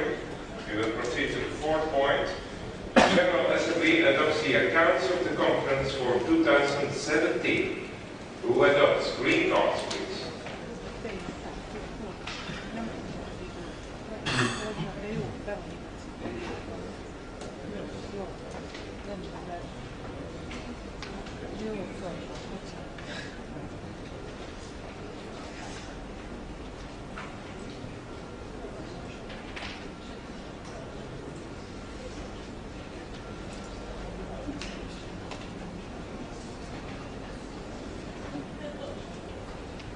Thank you.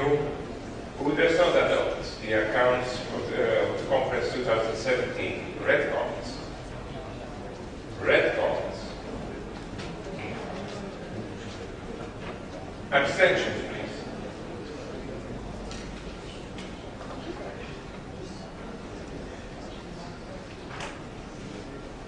Thank you. We proceed to point 5. This General Assembly adopts the budget of the conference for 2018. Please, green cards.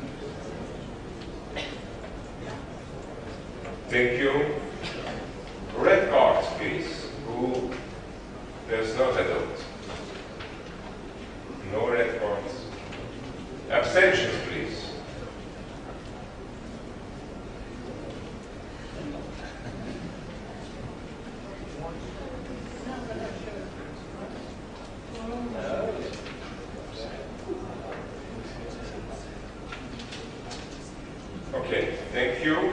We'll proceed to point 6. This General Assembly grants discharge to the Governing Board regarding the exercise of its mandate in the financial year 2017. Please, green cards, please.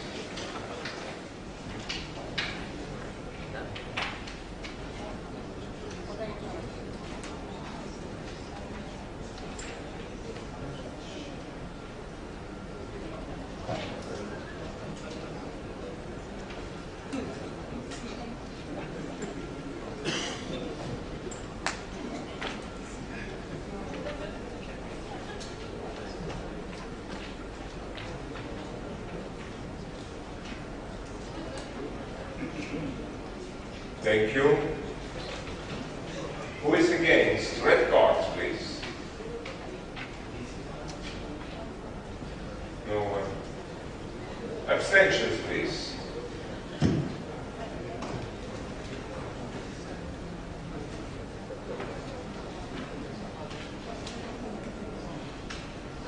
Thank you. I think I can conclude that we adopt actually what the Finance Committee has proposed. Thank you very much, and thank you the Finance Committee and the Treasurer for all.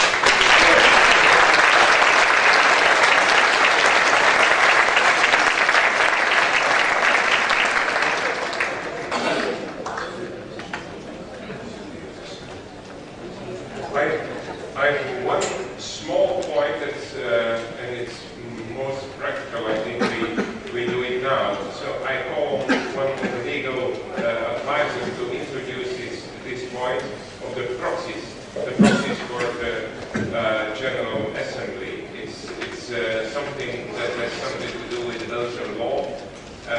Please, go on. This is going to be a bit complicated, maybe. So I'm going to take you through the procedure as slowly and coordinated as I can. Just for the background once more. You have kindly adopted the corrections to the Constitution that we deem to be legally necessary to comply with Belgian legislation.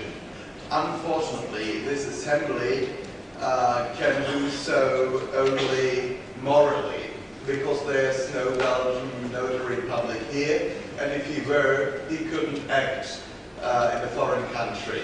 So we need to repeat the whole voting procedure in Brussels, in the presence of a notary public that is allowed to work in the district of Brussels. We would like to ask you all, even though we like you very much, to come to Brussels to have this one vote taken. So the governing board will kindly ask you, the member churches, that is not the delegates, the member churches, to give a proxy vote, that is the right to vote in their name, to the 3 presidents. We thought that you would probably be of the opinion that you have elected very trustworthy candidates for each church family, the Protestants, the Anglicans and Roman Catholics, and the Orthodox, both Eastern and Oriental. So we asked all the churches within one family to give their voting rights to the president that represents their family within CAC. We've got a formula for that has been agreed upon with the Belgian notary public, so we can be pretty sure that he will accept this transfer of voting rights. It has to be, unfortunately, done in French. But I've got an English translation, and I give you an example just to show what you need to do. But before I do that, I would like to ask you, have all the delegations present here received one of the these proxy forms? No. Then that's to floor management while I explain what to do.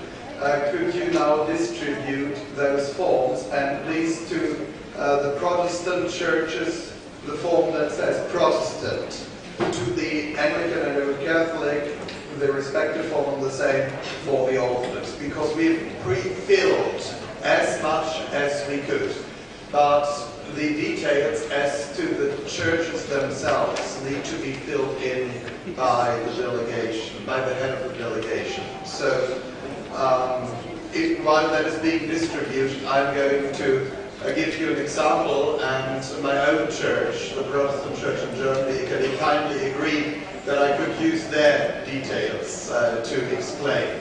So, if you look at the first line, there you need to give the full name of your church and the legal status. We kept that open.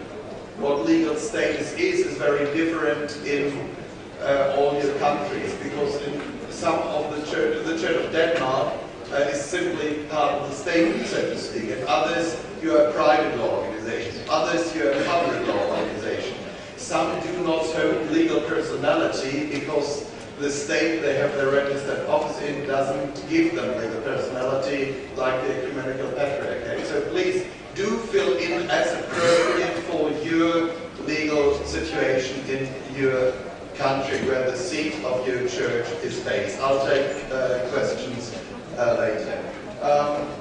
Then the question is which law governs you. That doesn't mean that you have to have legal personality, but every church that has a registered office in the country is governed by the law of that country. So just put the nationality there. Then you need to give the seat, the official seat of your church, not of your congregation, deanery, diocese, whatever, but of the church that is a member of CEC. Then you give the name of the person that represents your church legally towards CEC. Here that would be the head of delegation, I assume, but if you have other information of who that person should be, fill in as appropriate. Then we will need to move up a bit with the example here. Could we move up on the screen? This is pre-filled for the Protestant family. We have also pre-filled it for the two other families, so you do not need to bother about these details. We've got them already for you. But then we need the second page, please. This is all the legal stuff. It will be in French, but here for you to read, and I ask the translators kindly while when I'm giving a break in a few moments to read that also to the delegates that do not speak English so well in their own language. This needs to contain the agenda, and the agenda will be, as I said, the approval and adoption of the new coordinated text of this constitution, and we'll have those parts that we can let enter into force at that moment enter into force. For the first two articles we need a royal decree by the King of Belgium, but those are not the parts that are important for us now. But the part that is important for us now is that the proxies that you have elected yesterday, the proxy members of the governing board, will be transferred into the electoral reserve. That's the new term under the new constitution, because there's no conditional membership under Belgian law. So you, strictly speaking, you cannot have proxies. We found a way to work around that to have 40 people, or 37 people instead of 20. We call it the electoral reserve, and it's benefiting Belgian law. So we can do that transferal process there, because that part of the constitution will have entered into force immediately. So that the proxies will be members of the electoral reserve. And here's good news for the proxies. Their term of office won't count towards the 2 terms of office they are allowed to stay on the governing board. With the old proxy system, even if they haven't had a chance to participate, they would have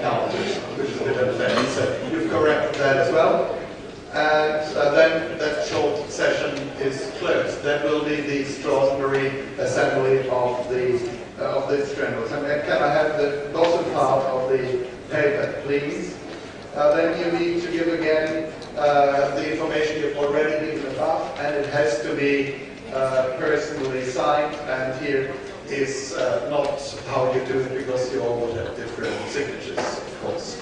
So I hope this has been slow and clear, and now I give time to the translators to translate those parts. It doesn't need to be in French, because you'll have that on your table, but German and Russian immediately could be translated what's there on the screen in the legal part of the proxy form.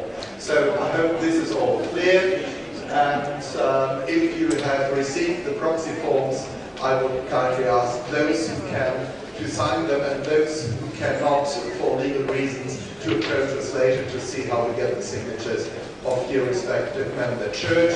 And just to inform you, all the member churches have also, to their official address, received these proxy forms and all the documents that need to go with the official convention notice of the governing board for this General Assembly.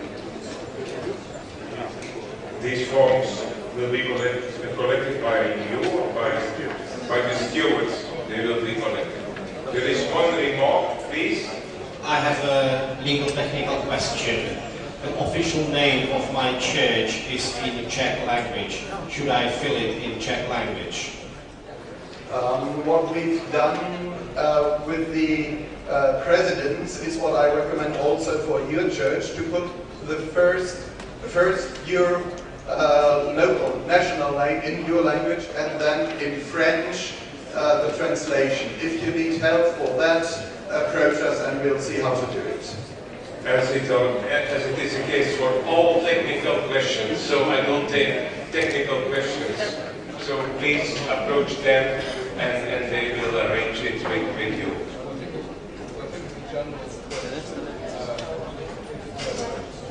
But we don't hear you. Sorry, you told me to go on. No.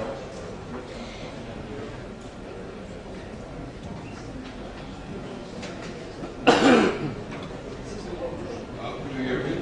Okay, I think it's a general technical question. If, according to the local law of the church, you need a joint signature, then it has to be signed at least by two people. Senator Wright, on the second question, has this proxy then to be notarized in the outgoing country? I didn't know the second part, sorry. Well, the first point was, I'm the president of the church, but I can't sign any papers. I need another person of my church, because that's a compulsory joint signature.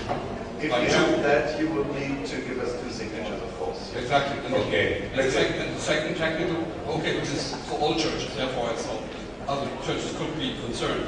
And the other point was, has this proxy to be notarized in the home country before sending it to you?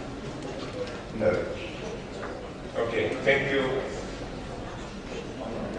For all other questions, so approach the legal advisors and they will be happy to help you. I have two announcements now. The first announcement is that it is impossible for the stewards for the staff to print boarding passes. And if you want to, you can print your boarding pass by yourself in a media center. In the media center here, you can contact the information desk. Secondly, an email has been sent about your consent, about the participants list. Some people don't have access to their email here. For those people, there is a form or a list at the entrance door, and they can sign up there. They can sign for their consent in order that their mail address can be published. And then thirdly, unfortunately, His Eminence Atenagras has already to leave us. So it was the last session. He he was moderating with us. He has another duty, so he has to proceed to the ecumenical patriarch for doing some other work. We thank him very, very much. Please, can I have your attention, because this is also an important thing, isn't it? We want to thank you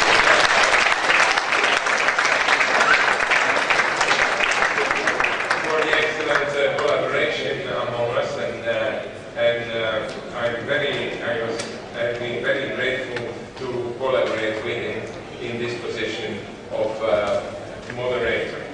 Please, but the floor is yours. Thank you.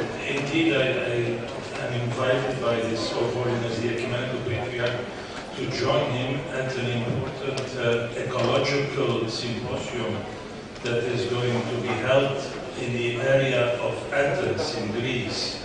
And it starts today. I will be late. I will arrive late in the evening in Athens, and we will have a trip to some islands. And we will be gathered with about 200 people representing religious communities, politicians, businessmen, and also scientists that are going to deal with the problem of the preservation of the nature. And this is, of course, a very important issue for the Ecumenical Patriarchate and most of all for His Holiness our Patriarch. I thank you for having given me the chance to be here with you. I thank most especially the presidency, the outgoing presidency of CEC and the governing board for having given me this opportunity to be with you. And I want also to apologize if I offended you, if I did not give you enough time to speak, or if I have expressed myself wrongly and I have been misunderstood. So please apologize me for that. Thank you very much, and I wish you a good journey.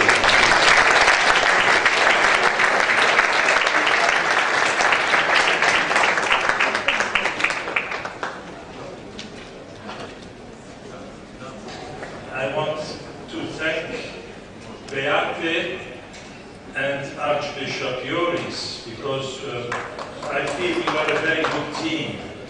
We worked a lot together all those days, and I appreciate very much the two, the moderator and the other vice moderator, for their work, for being competent for what they have done here, and for being two very good fellows. Thank you.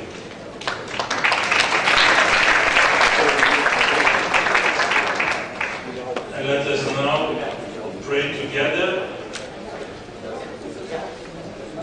We will have to form two groups. One group will be this part of the whole, number one, and this will be the second group. And we will pray in French language. Page 94. 94-95. Au nom du Père et du Fils et du Saint-Esprit, terminons cette séance du matin par le silence avant de chanter et de prier.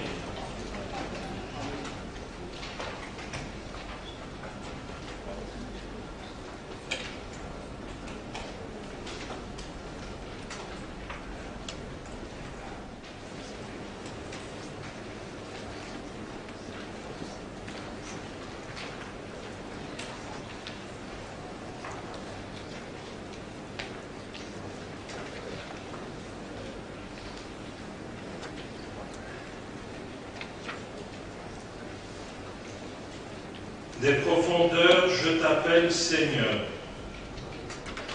Seigneur, entends ma voix, que tes oreilles soient attentives à ma voix suppliante.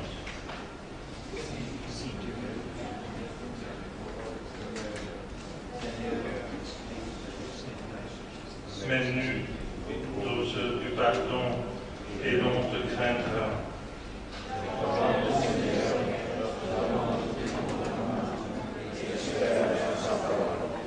Mon âme désire le Seigneur plus que la garde du matin.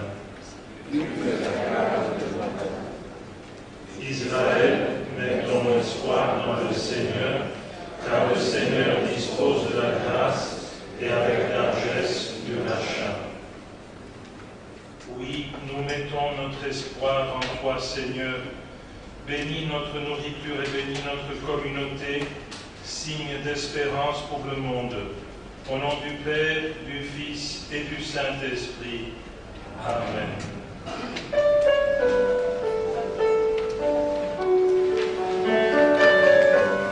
We sing number 23 in English.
Announcements to do with our departure from here, from Novi Sad.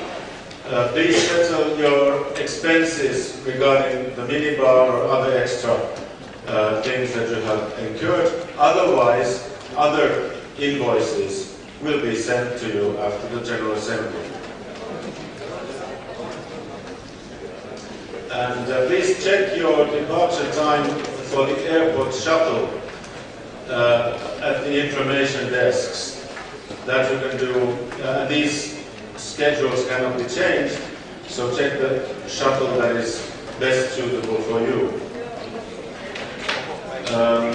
And the shuttles between Hotel President and Novi Sad to Master Center and Hotel Park, these shuttles will work today, but not tomorrow anymore. And the assembly staff, all assembly staff have a meeting at 4:30 in the Lyon room here, and after that we have the closing actions, and the buses to the evening reception will leave at 6 o'clock from here, 6 o'clock p.m., 1800 hours. All of us will depart on buses to a place beyond the mountains.